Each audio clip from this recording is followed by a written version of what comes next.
Jaguars Thursday is next on 1010XL 92.5 FM.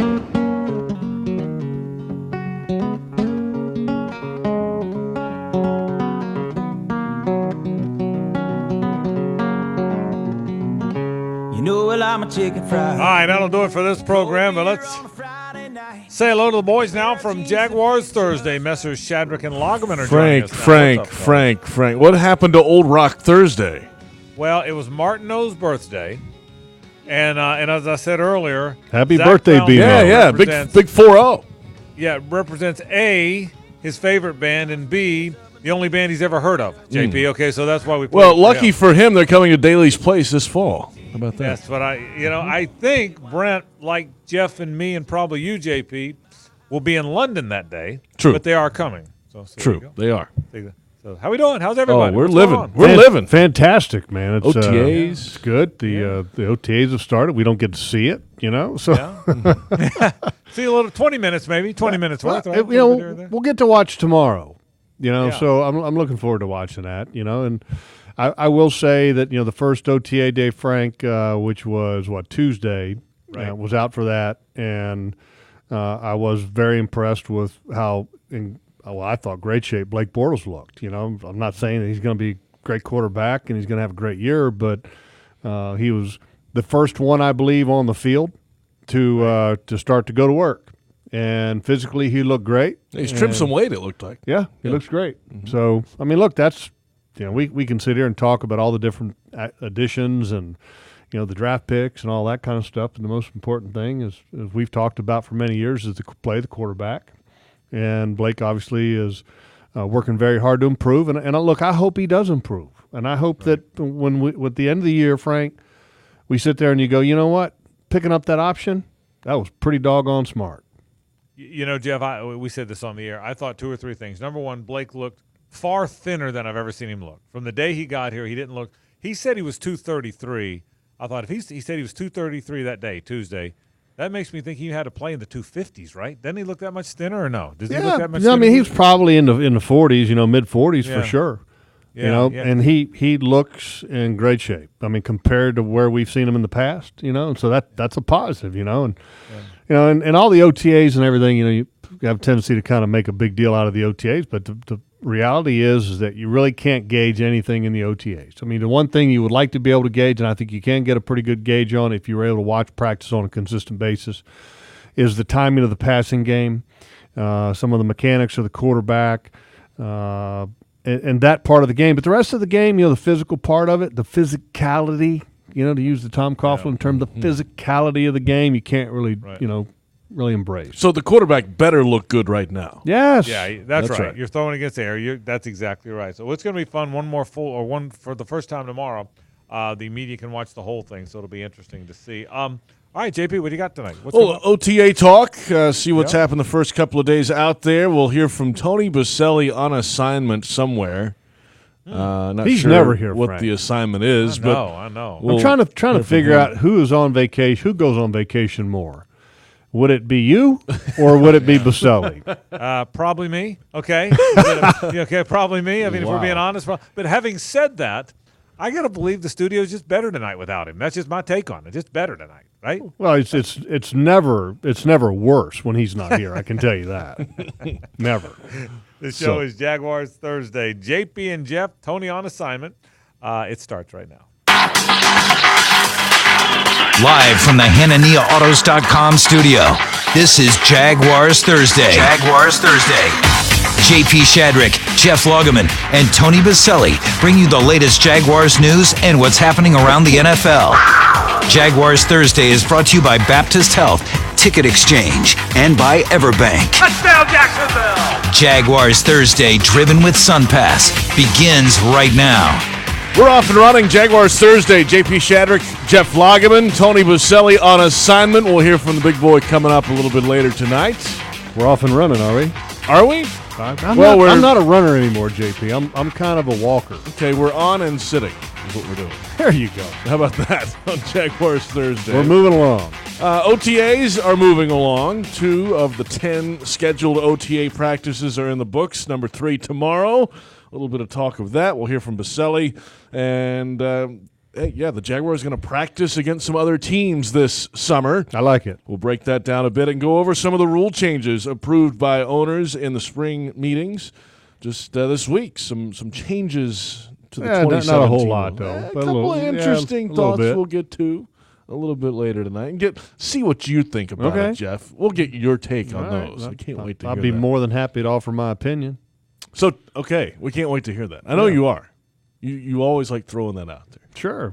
I'll give you my opinion. I'll give you my thoughts on it. And the one I think a lot of people are making a big deal out of, just a little teaser here. Do it now?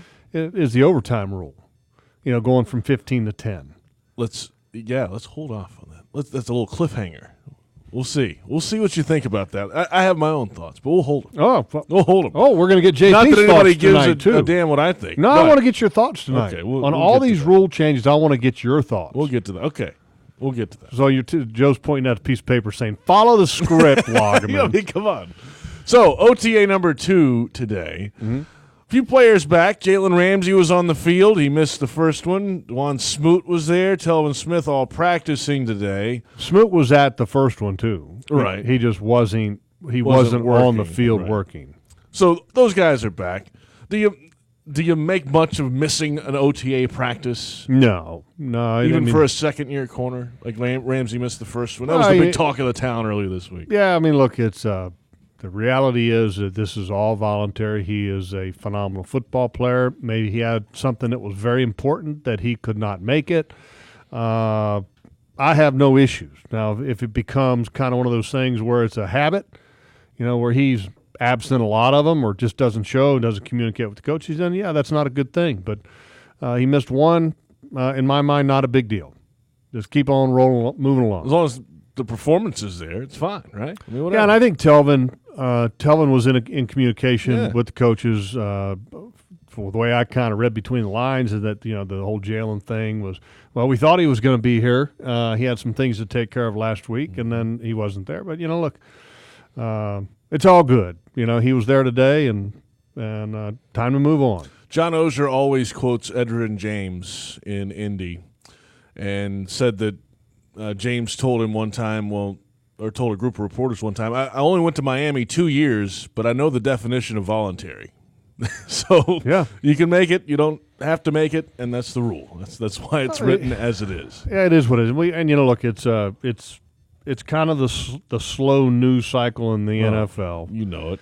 And so when a player is not in attendance, et cetera, then it becomes blown out of proportion. And look, I thought it was an interesting article, and I don't know if you saw it, that was written by Mike Florio, Pro Football Talk. And look, the owners and the players, I think another 4 years of labor peace under the collective bargaining agreement. And, one of the great, I think, power plays that the players and the union could really orchestrate right now is to choose not to do anything voluntary in anticipation of what's coming up in 4 years. And I'm not a proponent of that, but I'm saying Mike Florio made a case that, look, if the players really wanted to kind of flex their muscles right now, what they should be doing is all of them as a group opt not to show up for anything that's voluntary, and that you could really probably affect some type of change in the collective bargaining agreement, which, is not good for us. It would not be good for the game. It would not be good for fans of the game. But I understand what he was saying, and that, that is their right. And it is their choice to attend voluntary workouts, and if they wanted to maybe make a point, which I don't know exactly what that point would be, they could choose not to go, because that is within their rights. And, and here's the deal. The reality of it is that if you're Tom Brady, Odell Beckham, who was not at OTAs, if you are a superstar and you don't go to OTAs or anything that's voluntary, you know what people are saying? That's okay. Because we know that when September rolls around, he's a great football player. We'll draft him in the fantasy league. And we love him. You got that right. He's on our team. Whatever he wants to do, if Rob Gronkowski didn't want to show up, what do you think Bill Belichick would do? He might cut him.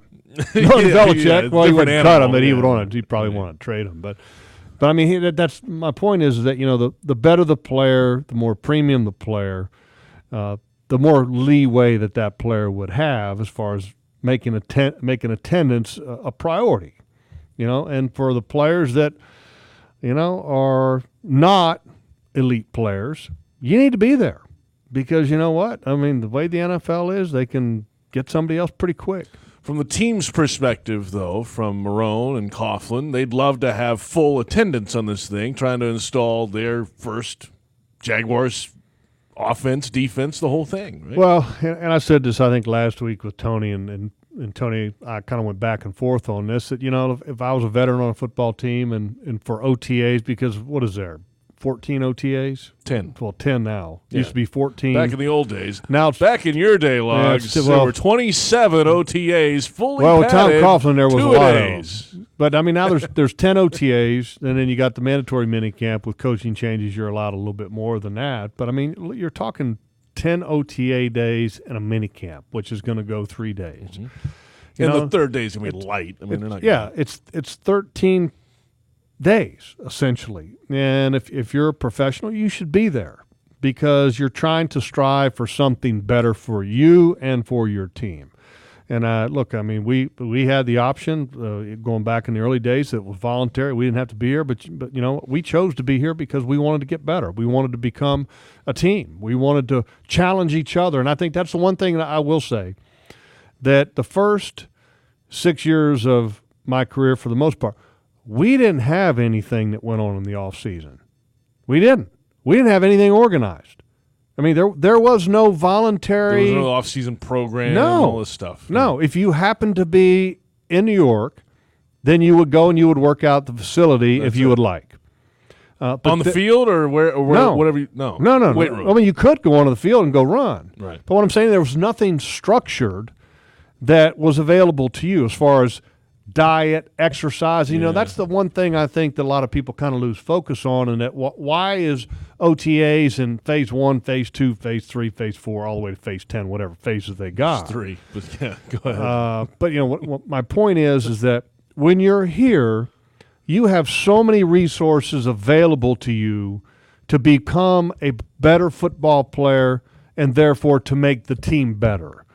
The diet that's available to you with breakfast and lunch that's available to these players that is pretty much custom suited to their needs, to the advanced medical treatment and training room that you have access to. You can't get that staying at home. Mm-mm. The strength and conditioning staff, which is trained at an extremely high level to train athletes, the coaching staff that's there. I mean, all of that put together, you would be crazy not to take advantage of what the voluntary part of being a National Football League player has to offer, because it is immense and detailed. And I wish we had all this from day one when I came in the league. We didn't have it. We didn't even to JP. And this is crazy to think of how far it's come. This is 1989 when you were drafted. Well, 1989, and then all the way through my years in New York, we didn't have breakfast. We didn't have lunch. You didn't have a training table, nothing to eat there. No. So what did you do? You go to McDonald's in the morning and you go to the local deli. Really? For real. We did not have any. The old Jets complex was at Hofstra University. Yeah. We did not have anything in the building where you could prepare a meal. How about that? So, no peanut butter, no bread, no anything of that. Nothing. Nothing. Zero. Nothing. And so what you did is, for breakfast, you either went to a deli and got a bagel sandwich or whatever, and then you went to McDonald's or get pancakes or whatever. For lunch, you had the equipment guys and the equipment interns would run out to the deli. They'd take orders that morning and run back, and then they would run out and pick up lunch. Wow. I mean, so compare that to today. Oh, they're counting every carb you put in your body today. You have a dietitian that's on staff full time working with this team and making sure that every individual athlete is getting the dietary needs that they get. And JP, you've eaten the food. I've eaten the food that is available to the players. Yes. It is exceptional. First of all, it tastes very good. Yeah. It's healthy, and it is well-rounded. I mean, it is. I mean, you're just crazy not to take advantage of that. Well, if you stay home in your hometown, can you get anything like that? No way. I made the mistake, though, of trying to eat like an offensive lineman and not work out like one. When that doesn't work. It didn't work out so well. That doesn't work. For me, Logs. Hey, guess what? We're a couple of days away. 2 away from the opening of Daly's Place. It's taking shape. The railings are up. The seats are all in, and they are working exceptionally hard. In fact, all the metal structure around the stage is going up. And I heard Tedeschi's Trucks. What's his name anyway? Derek Trucks. Derek Trucks was in the house today. He was here this morning, yes. Making the rounds, media rounds today. Their show Saturday night to get it started. Tickets available, limited tickets for that show and for Train and OAR this weekend at dailysplace.com. It's brought to you by the Florida Restaurant and Lodging Association and Visit Florida. Play local, eat local, stay and play. Tony Baselli on assignment when we return. It's Jaguars Thursday on Jaguars.com and Jaguars Radio.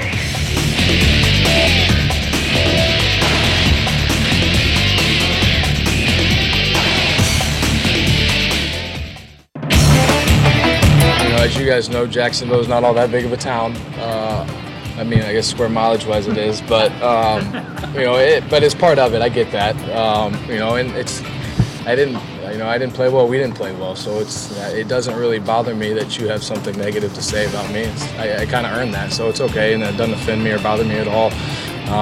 But I think being able to go to California did help out, just to get away, go out there and not, have to deal with any of that stuff, or I guess be around it. But that is part of the job, and it's something you have to be able to handle, both good and bad. It's kind of the same thing. As of now, we're remembered based off of what we did last year and what I did last year, and I can't wait to change that narrative. So it's more of a personal thing for me as far as, I guess, what I'm thought of as a quarterback, and definitely, within this locker room and within this organization, to make sure go prove those guys right. There's your quarterback, Blake Bortles, earlier this week after the first OTA practice. Jaguars Thursday continues. JP Shadrick, Jeff Lageman in studio. I've always appreciated how he's owned it. You know what I mean? He's always straightforward. He doesn't hide. Totally upfront, doesn't hide, doesn't shy away from it. He'll tell you what he thinks. Absolutely. And that was a very honest answer to a question about all the talk around town about us play. And hey, let's go to the phone line now and welcome in on assignment somewhere. Oh, on assignment. Is that what you call it? I guess. Tony Baselli. What's up, Tony? I'm on family assignment. That's the assignment I'm on right now. You're on what? Family assignment. Family vacation assignment. Family assignment. Oh, where is said vacation? All 5 kids. All 5? Wow. Yeah, the whole group, from the oldest to the youngest. It's controlled chaos. Where is this said vacation? We are in Mexico. Oh, don't drink the water. That's why the phone sounds weird. Have you met Montezuma yet? Oh, no Montezuma. We bottled water only. No, you gotta be smart, but it's been good. One thing this has done to the Jaguars, but as we get older, and Jeff, I know you know this, the things that you don't appreciate, which is, especially as I got kids in college now and leaving, getting everyone together at one time in one place and actually enjoying some time together is it's much more valuable than when they're little kids. You're always thinking about, my goodness, how do I get away? So it's been nice. Yeah, good to spend time with family. So are you sampling all the various tequilas down there in Mexico? Well, there's plenty of them, and I try to stay away from the tequila, but I've had a margarita. It's been great. The best part about the entire trip has been the food. The food is just unreal. I'm a big Mexican food fan, and coming down here and going to some authentic places and where it's, kind of, I don't want to say off the beaten path, but, not the fanciest places, but just really, really good food. That's my favorite part. That, the beach, and hanging with the kids. All right, well, just if you do drink the tequila, Tony, don't eat the worm.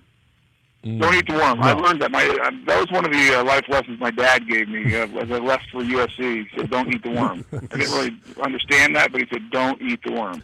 Tony, I don't know if you heard Blake there coming out of break. I did. I heard that. What'd you think? And I agree with both of you. I mean, it's one thing he's always done. He's owned it.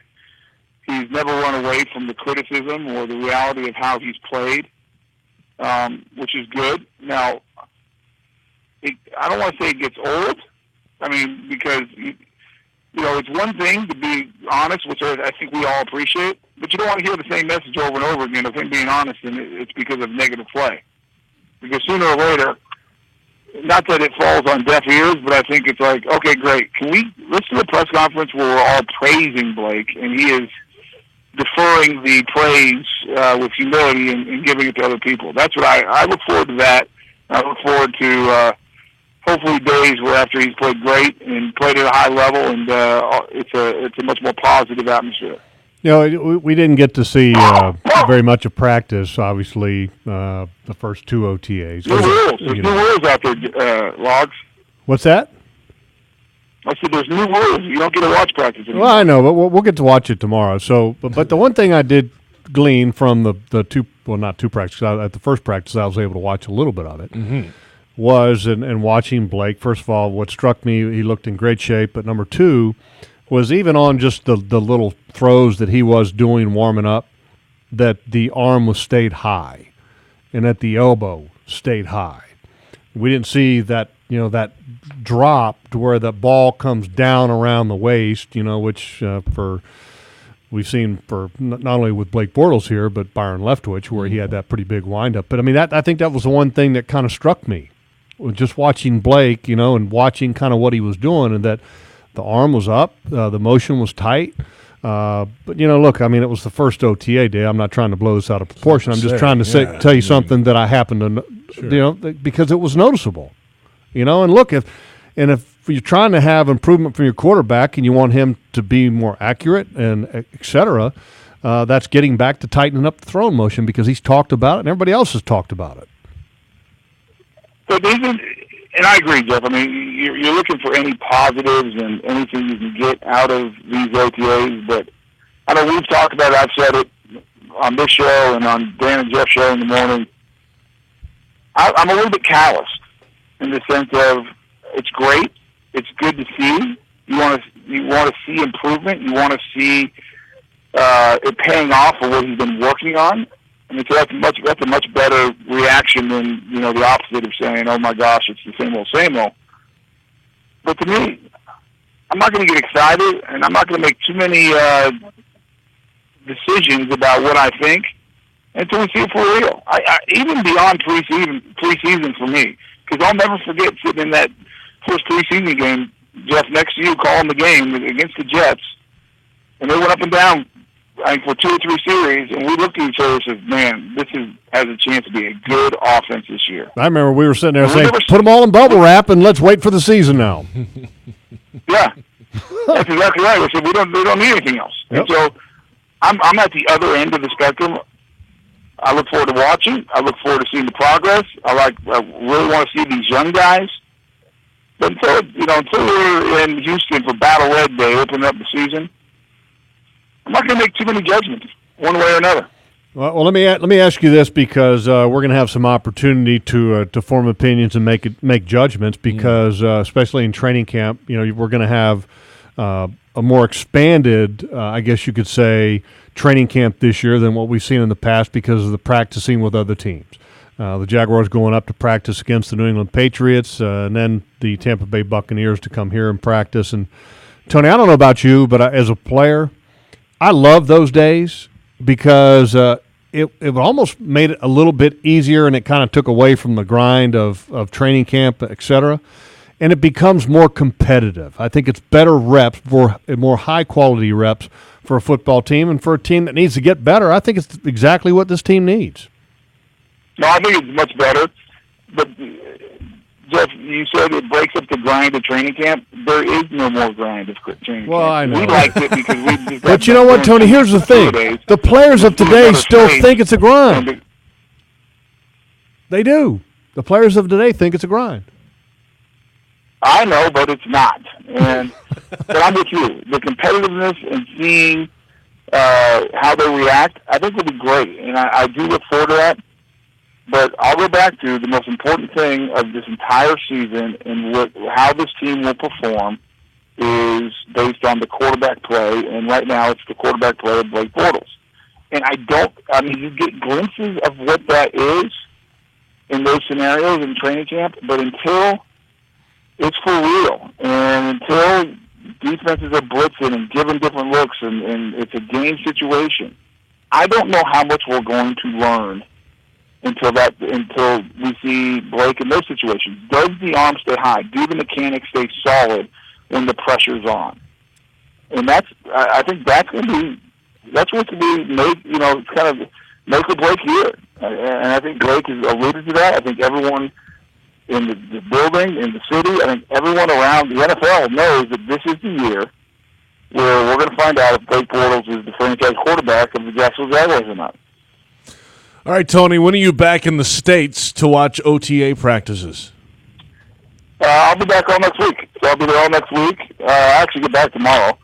I won't make it back in time for practice, but I'll be there all next week. And look forward to getting out there and watching OTAs. And hopefully, I might beg and plead with TC to stay out there a little longer. I'll be watching and spending some time with Cam Robinson. That's the guy I want to go see. I mean, because right now it looks like he's going to be the starting left tackle unless the Brandon Albert deal gets taken care of. But there's no contact right now, Tony. No, I know, but I just like watching how he moves and how he reacts, different things and the type of work ethic and kind of what he does and doesn't do. No, you're right, JP. You can't make a bunch of decisions about it, but I'd like to see that. Can I ask you a quick question? Because I've been following from a distance here, on Jaguars.com and kind of keep track. Am I correct? Am I reading it right that basically none of the starting secondary is practiced in OTAs and that Jalen Ramsey isn't even there? Ramsey was here today, missed the first one, was back today. Rest of the guys are kind of off to the side, but Doug Marrone the other day didn't really want to go into detail on the injury stuff. There's nothing that's going to hold him out of camp, so he's not really going there right now. Where is Jalen Ramsey? Why is he not there for the start of OTAs? Do we know that? Voluntary. Yeah, they're voluntary. So that's all we know. No reason was given, nor from the coach or the player. It's mandatory voluntary. We all know that. Yeah. So he's back. He was on the field today. Oh, good. I was just curious. Just out of curiosity, I was reading that and kind of it's one OTA, though. What's going on? It's one OTA. It's one. He missed one. Huh? He missed one OTA. I was just asking, JP. That's all I was doing. Come on. You're crushing the guy for missing an OTA. The guy's a superstar. He's not. Tony last week was like, OTA is no big deal. Now Brandon Albert shows up and he's a good football player. It's all good. I agree with that still. I was just asking the question. That's all. I've had enough of this. This is ridiculous. All right. Go eat some Mexican food. All right, see you, boys. Tony Baselli in Mexico on a family vacation. We'll come back and hear from Paul Posluszny and Miles Jack. That's another storyline this offseason. They've swapped positions on the defense. We heard from both this week. We also have to go around the National Football League. And this is Jaguars Thursday on Jaguars.com and Jaguars Radio.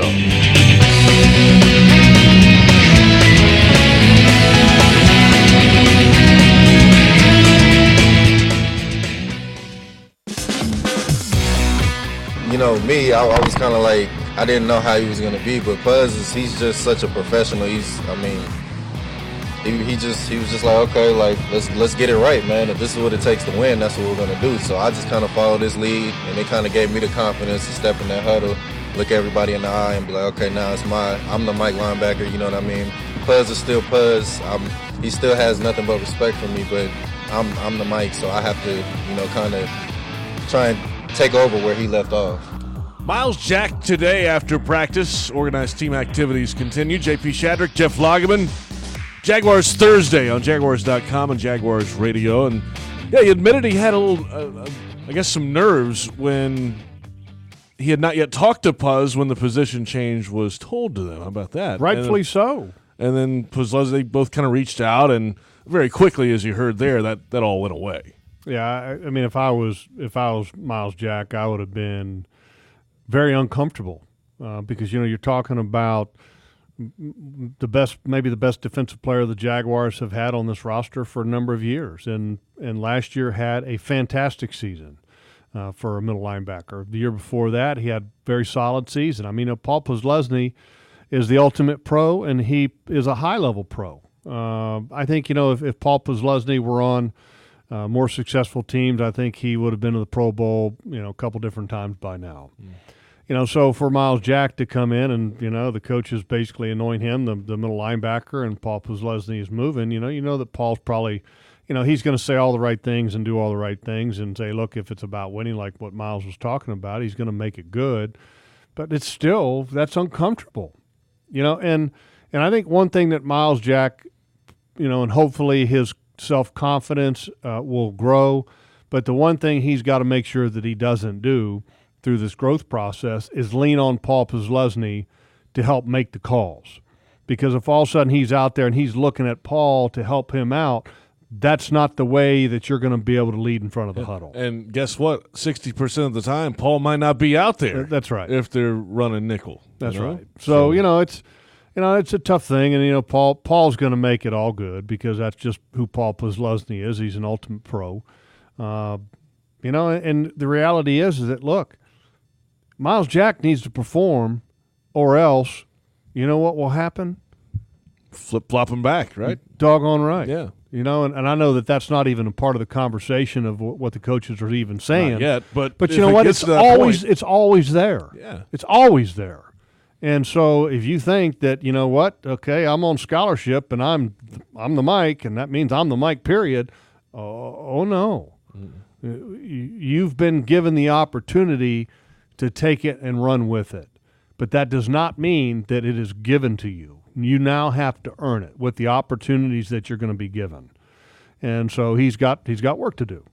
How is it on the other side now for Paul Posluszny? He joined us on Jaguars.com Live earlier this week. And the move to strong side, how has it been for the longtime captain for this defense? I would say my confidence level is definitely growing. The more and more reps we can do, the more times more time we can spend with the coaches, the more confident we'll become. So I'm obviously completely bought in to this move. This is the way that it's going to be, and this is what's going to be what's best for the team. Now I need to find a way to do the best job I can, playing that strong side spot.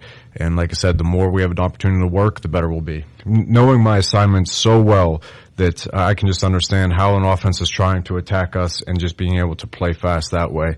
That and lining up on the line of scrimmage. Playing middle linebacker, I aligned at 4.5 yards off the ball, was able to read things from that perspective. Now, I'll have the opportunity to align on the line of scrimmage where things happen even faster and decisions need to be made even quicker. So being able to do that and pick that up quickly will be something I'll need to work on. That's Paul Posluszny from Wednesday on Jaguars.com Live. And when you're lined up on the line, that means you're engaged a lot of the times right away, and you have to make decisions very quickly. Let me say this. This? He's moving from the Mike, which is M for middle linebacker, they call it the Mike, to the strong side or the Sam linebacker position, which was formerly the Otto position. Okay, no longer. Now it's the Sam or strong side linebacker position. The biggest adjustment that Paul will have is that not playing the Sam linebacker from off the ball, because at times the Sam linebacker is stacked. When you've got a defensive end and he is head up on a tight end, the linebacker sometimes will stack inside and behind him. And so you have room to play. So now he's off the ball like he's always been. Yes. And he has a comfort level with that. The biggest change, and I will tell you this firsthand because, when I was in college, I was a Mike. I was a Mike linebacker. When I came to the pros, I was moved to an outside linebacker. I was the right outside linebacker, which was essentially called the will in a 3-4 defense, but you played just like a Sam, which means you had to line up on a tight end and a 2-point stance. That was the most challenging adjustment that I personally had from playing at the Mike position going to an outside linebacker or strong side linebacker position. And that will be the biggest adjustment that Paul will have to make, because playing against a tight end like a Mercedes Lewis, who is 6'7", 265 pounds, and he's long, and you don't have that head of steam to where you can attack him to gain separation and control, You don't have that ability anymore. That's going to be the biggest adjustment for Paul. And it's not going to be an easy adjustment. No. But I think there are ways that you can help Paul Posluszny out and also help your defense out, and that's playing that strong side position in more of a stacked role. And I think that, and it hasn't been talked about much, but I think there's going to be some changes to this defense. Gus Bradley's defense believed in that strong side end and playing a 4B. Mm-hmm. And 4-3s that I've been around and played in, we didn't play a freaking 4B, okay? Because you know what the 4B is? It's a sacrificial lamb. It's another glorified nose tackle that You're gives out you there absolutely holding the edge. That Basically does is not. all you're doing. No, you're not holding the edge What are you because you're doing? not on the edge. You're on the inside shade of a yeah. tackle. And so you're basically sacrificing that position to stop the run, and you're not getting any pass rush out of it. And this is the one difference that I had in Gus Bradley's philosophy, and me and him talked about it many different times. You're not going to play Calais Campbell, who you just gave a ton of money to and who is an outstanding football player. You're not playing Calais Campbell in a 4B.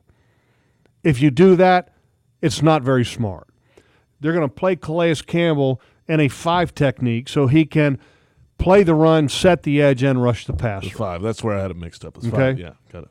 And so this defense, I think, is going to change. I think we're going to see less 4B. I think we're going to see the ends, both of them having the ability just to rush instead of having the Leo or the weak side end be the one that you expect to get all the pass rush. That's not the way it's going to be anymore. You've got too much talent with Calais Campbell to play that style of defense. So I think this defense is going to change. And my philosophy has always been is that the NFL is not about stopping the run anymore. So the 4B, for me, is an antiquated position. I think you got to be able to rush the passer in today's game. And if you can't rush the passer, you're wasting time. If somebody wants to run the ball for 4 yards or they might crack a run for 7 yards, so what? We just don't want to have the quarterback sitting back there in the pocket and surveying the field and throwing 50-yard bombs on us. Picking to pieces. That's right. You don't want that at all. But you got to be able to stop the run when you know it's coming, too. There's certain parts of the game, though, where they're going to run the ball. You can be talented enough to stop the run without trying to do it always with scheme. So playing – throw your 11 out there and stop the guy, right? Because, look, lack of a better. You can stop the run without playing a 4B in a defense. You can. Does it make it better against the run playing that style? Probably. Yes. So what? There might be a time or two in a game where you want to do that, But you can't make it the foundation of your defense, in my opinion, in the NFL anymore. I think it's just you're wasting a position – and you're wasting a position and taking it out of the ability to pass rush. How about the back end of this defense? Does that change? They were all about single high stuff in the past. No, I think you're going to still see a lot of. I think you're still going to see a lot of that. Look, if you got the talent to do it, you do it. And you've got Ramsey and Boye, which are two very talented players. Aaron Colvin. You got some corner guys spot, and then you go. With Gibson and Church, the safety spots, who you're throwing back there. Right? I'm not look, Barry Church. Yeah. I think he's a good football player, strong leader, solid player. From what I've seen, I don't see him making a marked difference in this defense as far as from Jonathan Cyprien. I think he's going to be better in certain roles. But I don't think it's going to be it's a dramatic upgrade. Let me just say that. Okay. It might be an upgrade, but it might be minimal. But I think that certainly Boye in his presence, I think is big. The improvement in second year of Jalen Ramsey is going to be big. Mm-hmm. And hopefully you've got some other young guys that can step in and develop and compete with Aaron Colvin. Fight him for that nickel spot. And they've just signed, 2 guys last week. Mm-hmm. And I don't know if that was due in large part just because of the injuries or if, they expect that they can come in here and compete. But, you got to have more competition back there. Competition's good, man. It is. It's I think that's It's the the one way thing. it is. You know, We tried to have that around. And let me say, kind of go back to what we were talking about at the beginning of the show. You know, this OTA, this voluntary stuff that we were talking about, and I talked about how, you know, you got the best available to every player that's here and participating in the program. But I think the one thing that the players get by being here, and it goes back to competition. You know, early in my career, I lived in Virginia and then went to New York for the football season and worked out on my own. You know, I went to a gym. We had people in there. But look, it's not the same as going into what these players do today and you're training with your teammates. Because, you know, when you train with your teammates, just like I did here in 95 when we had all of the training stuff, just like they're doing now under Tom Coughlin, it's amazing how much better shape you get into because you're actually competing with your teammates. And you may not even realize it, but you are. And that competition, first of all, competition on the field makes for a better football team. Competition in your training regime, in the off season, in the weight room, on the practice field, makes a team better. You can never have too much competition in any facet of developing a football team. Love it. Love it. Competition. We're competing around here. We're competing on radio right now, too. The only way to That's what do we're it, doing. compete. We're going to come back and go around the National Football League. Some rule changes adopted by the NFL owners this week. Looking forward to hearing your thoughts on it. I can't wait to hear yours either. Check out Jack Hanania's Audi Jacksonville on Blanding. You can lease a beautiful new A3 from just $229 a month. Head over today for details. This is Jaguars Thursday on Jaguars.com and Jaguars Radio.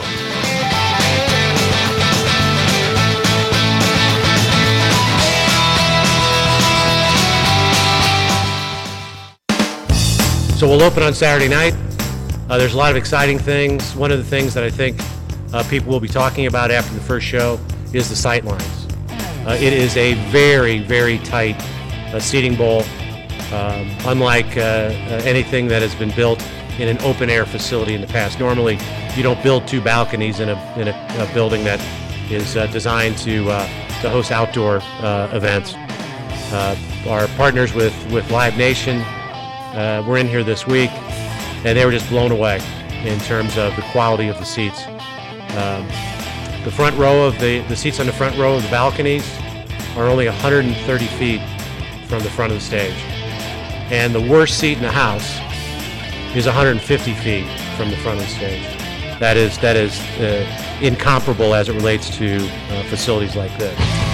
Jaguars and Bold Events President Mark Lamping earlier this week discussing Daly's Place. It's open for business Saturday, 2 days away. Brought to you by the Florida Restaurant and Lodging Association and Visit Florida. Play local, eat local, stay and play. And as you've heard throughout the evening in our commercial timeouts, Tedeschi Trucks Band opens it up Saturday. Train and OAR Sunday. Dave Matthews, Tim Reynolds on Tuesday. And yes, it will be done. It will be done on time. I wish I was going to have the ability to see them all, and I hope everything goes absolutely fantastic because, you know, what Mark was talking about there, some of the seating, I've had a chance to look at a little bit of it over the last week, and it truly is remarkable how close that everybody really is to the stage. It's pretty cool. 5,500 seats, a very intimate venue. Yeah, and it's going to be one of those things where, you know, they'll have everything working for the weekend, but it's still going to be kind of a work in progress, I think, after those shows kind of get over with, and in between shows they'll be getting hard after it. Let's go around the National Football League. Thank you, Joe, for the music. Way to stretch. Rule changes. What do you got? Overtime reduced to 10 minutes by the NFL owners this week. What do you think of that? Now, 2012, they changed it to you get each team gets a possession if there's not a touchdown on the opening possession. That's correct. Do you like that, first of all, or were you a sudden death fan? No, I think at first I said that I like the sudden death, but you know what? I'm okay with the new one, the new rules, as far as both teams should have a possession if there was a field goal scored on the first drive. I'm okay with that. What about 10 minutes? I don't think it makes that big of a deal. I mean, you know, it's kind of that slow time. It's making a lot of conversation about nothing. You know, I mean, how many? Some more ties. So what? 83 overtime games since 2012, and 22 of those have lasted more than 10 minutes. How many overtime games have we had? There were 3 in 2012. Give me those numbers again. Give me those numbers again. 83 overtime games since 2012. Okay. 22 of those in the league have lasted more than 10 minutes in overtime. Okay. So that's what? 20%, 25%, right? Something Okay. like that. But you know what? If more you than know that it's 10 minutes, then I think coaches will call the game differently. Joe, what do you Agree think? with that? Well, What's up, Joe? how many times have we seen a drive go close to 10 minutes? Not very often. I mean, it's kind of rare. But this way you could see it Yeah, one you out could a field goal. You could have a 10-minute drive If and you then a drive field goal. out- Last second But you field know goal what? win. Yeah. If that's what happens, then you know what? Your defense sucks, and you Stop shouldn't them. win anyway. You know, if you can allow a 10-minute drive. What do we have? 2012, I think we had 3 overtime games. Lost them all, by the way. One of those was the long game in Houston. That was the back and forth. Chad Henne, like Blaine got hurt. Chad comes in. Andre Johnson scores a game winner with with 2 minutes to go in overtime or something. That would have been a tie game. Think about that. Like we I never said, would have done. It would have been better for the Jags. In fact. if you have a tie, big deal. Yeah, You know, well, it's I part mean, of the game, I guess. Part of the Okay. game. I mean, if you have a tie, you have a tie. It's a half win, half a loss, right? Is that what it is? In the standing statistics? Well, no, it doesn't go on either side, JP. There's a separate category for in for percentage. ties. I'm talking about percentage So it's totals. wins, losses, ties. I get it's that, Not, yes. It's not you have No, 7.5 I'm talking wins about when you're and establishing 4.5 losses. percentages, mathematics. No, just messing with the you. one that you lost on this year, that's how I did the math when we did the ties on picks. just messing with and you're you, doing a good JP. job. Certain celebrations are now allowed. We can dance. Allows players to have more room to have fun after they make big plays, they say. Using the football as a prop is now permitted. Celebrating on the ground is permitted, including snow angels. And yes, group demonstrations are back. Fine. That's you know what? Look, it's make the game fun. It's entertainment. At the end of the day, I'm okay with that. You know, I saw that. I believe it was Marvin Lewis was against that rule change. Yeah. And I mean, come on, Marvin. Don't be such an old fart. Anything offensive, prolonged, or directed at an opponent will still be penalized. So here's my question for you. Say that again. Anything offensive, prolonged, or directed at an opponent will still be penalized. Yeah, as it so should be. The question I have for you, are you offended by twerking? What is twerking? Don't act like you don't know what twerking is. I don't. Show us, JP. I can't. I'm not going to show honestly, you. I don't know how to do it. I don't know what twerking is. The receiver for the Steelers did it where he kind of crouched down and shook his backside in a thrusting motion. You know what? Give me a week to review this. I'll have to Google. How do you spell twerking? Twerking. Okay. Let me do a little research on twerking, and we'll get back to that next Enjoy week. that research. Okay. There's now one roster cut. All teams will have one cut down following the final preseason game. So you go from 90 to 53. No more 75. So how about that? That's done, right? That's done. Yeah. I'm okay with that. Yeah. I think that helps the last couple games. You're not having to throw your frontline guys out there for the last game, right? Well, I mean, I guess. or Or does it matter to you? I'm okay You're with skeptical of Look, all if you this. can have, why not have 90? You know, if you're willing to pay, you know, these guys to be camp bodies, which is essentially that's what a lot of them are, then fine. And if they're okay with, you know, getting paid and being a camp body, fine. If they can take reps away, but you know, it just kind of goes back to now you got 90 guys, right? Mm-hmm. And you've got 4 preseason games. Mm-hmm. And how much do you think the quality players will be playing now in the 4th preseason game with a 90-man roster? No, I think that's part of the point of this thing, right? Exactly, they don't want right? them to play. So why would you even want to see the 4th preseason game? I don't know. Maybe you want to get better 50 to 53 players on your final roster. Try to see who's out there. I don't know. More competition. We're about competition here, Jeff. That's what we're doing now. I mean, it's going to give some guys an opportunity to showcase their skill set, but at the same token, it just gives the teams the ability to utilize camp bodies. Injured reserve changes. Now 2 players are allowed to return from injured reserve as opposed to 1. Which is smart. Which is smart. Yep. I don't know why they had the IR rules of old, and to be honest with you, if you've got – to me, You should have 5. If you can have 5 IR guys come off, then so be it. Why not? I mean, if it makes the team better, which makes the game better, why not? Yeah. How about this? One final thought. 4 NFC South teams, all 4 of them, are adding an international player to the practice squads. I saw that. That's pretty cool. Now, they can't be called up, but OCU Manura has been the one giving them tutelage, so congratulations to those guys. And they're from abroad. 3 from the UK. More participation in the sport of football overseas. We're all about that here in all good Jacksonville. Jeff Lageman, our thanks to Tony Baselli, Hollywood Max Hockman, Joe Fortunato. I'm JP Shadrick. Jaguars Thursday on Jaguars.com and Jaguars Radio.